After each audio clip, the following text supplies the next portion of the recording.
Just for Laughs Comedy Festival in Montreal. It was his first performance to an audience outside of America. It's a very depressing year, I found, in the States, you know? All year long, I had that flag hoopla, right? I mean, I personally do not believe in burning the flag. It's a personal belief, but I'll tell you something. I think people are overreacting. Oh, just a little bit. Hey, buddy, my daddy died for that flag. Well, I bought mine. Sorry.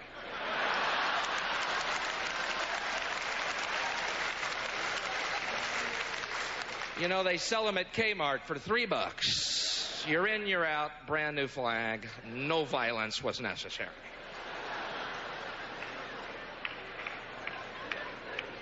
Hey, buddy, my daddy died in the Korean War for that flag. What a coincidence. My flag was made in Korea.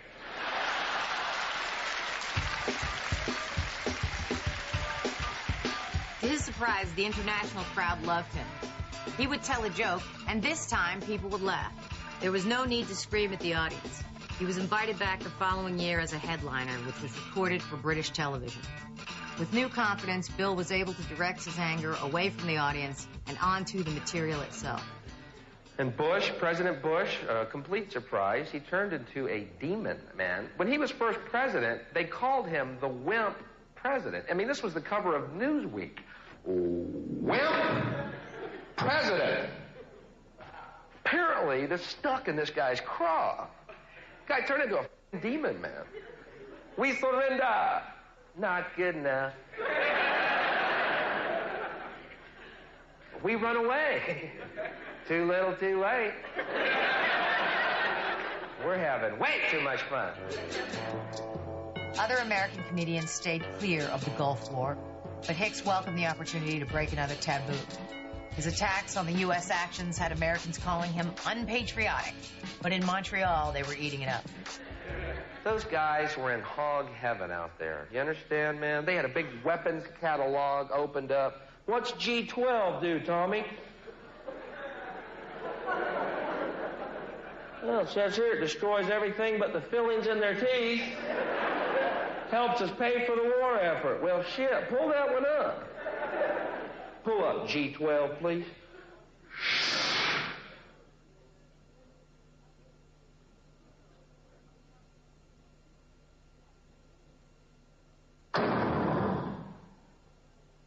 Cool. What's G13 do? The response to his new political material was phenomenal. Bill got offers to play in England and at the prestigious Edinburgh Comedy Festival. In America, the same material had caused bar fights, but the international audience loved Hicks' articulate deconstruction of authority. I guess the most amazing thing about the war, obviously the disparity in the casualties. Iraq, 150,000 casualties. USA, 79. Let's go through those numbers again. They're a little baffling at first glance. Iraq, 150,000. USA,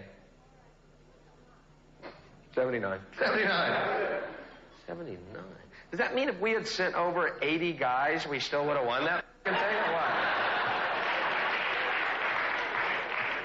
Just one guy in a ticker tape parade. I did it, hey. In Edinburgh, he won the Critics' Award and shortly after began his British tour. By the time the show he taped in Montreal aired in England, Bill Hicks had become Britain's favorite new comic.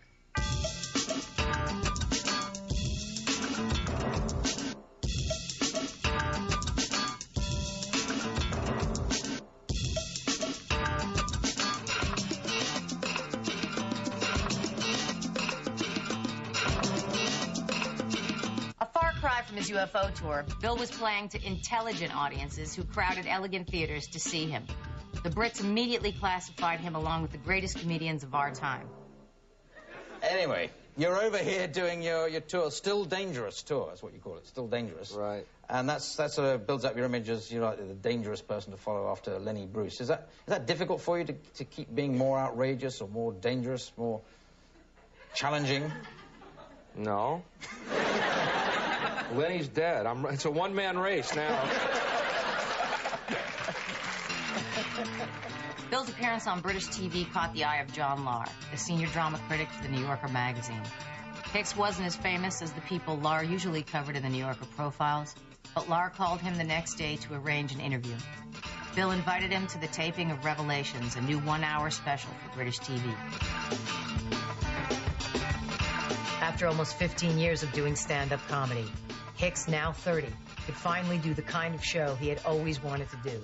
A one-man rock and roll comedic extravaganza, playing to 2,000 standing room only British fans at the illustrious Dominion Theatre.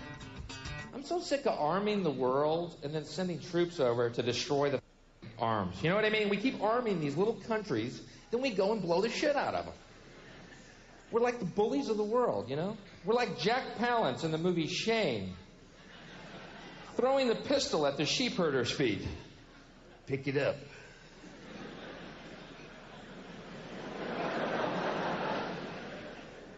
I don't want to pick it up, mister. You'll shoot me.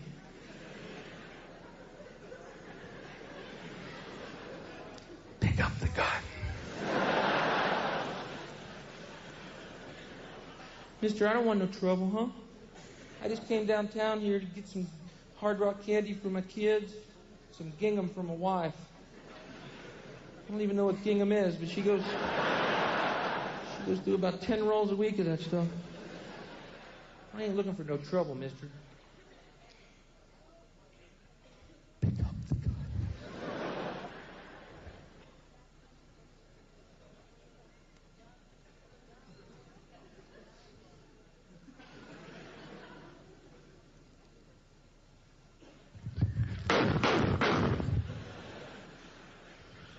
You all saw him. He had a gun. The success in Europe gave Hicks the confidence to go after dark material. If he wasn't pushing boundaries, he wasn't doing his job. After becoming famous for scathing political riffs, he switched gears and created an onstage alter ego that crossed lines into a new Hicks frontier, sexual taboos. Goat Boy loves young girls. 16 years old. Ooh, Goat Boy. Hello. Hi, Goat Boy, you big old smelly thing. Ooh, you smell like an old boot. I don't see you running away. I'm not scared of you. Besides, your eyes are really kind and peaceful. Except for that fire that burns real far deep inside of you.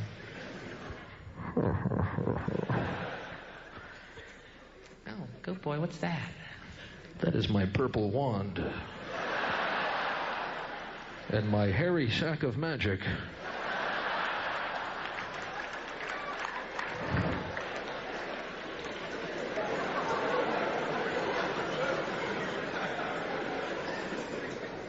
You do tricks?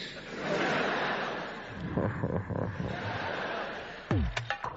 talk about sexually graphic things, and I'll tell you exactly why I do it. The Greeks used to put in their plays lots of bodily functions and graphic sexual material because they believed that in performing that way, it released the demons of shame from the audience, which is the same way I believe, because I think we're all pretty much the same. And we all have grown up with that shame-based thing that America deals with, right?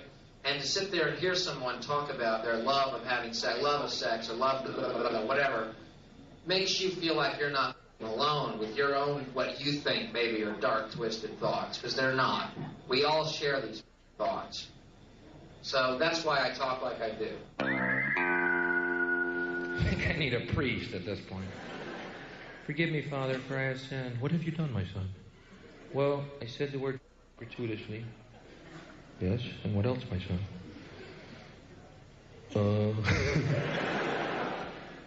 I lied. Yes, and what else, my son? That's about all. Oh, one thing. I keep thinking I'm a Randy Goat, everyone.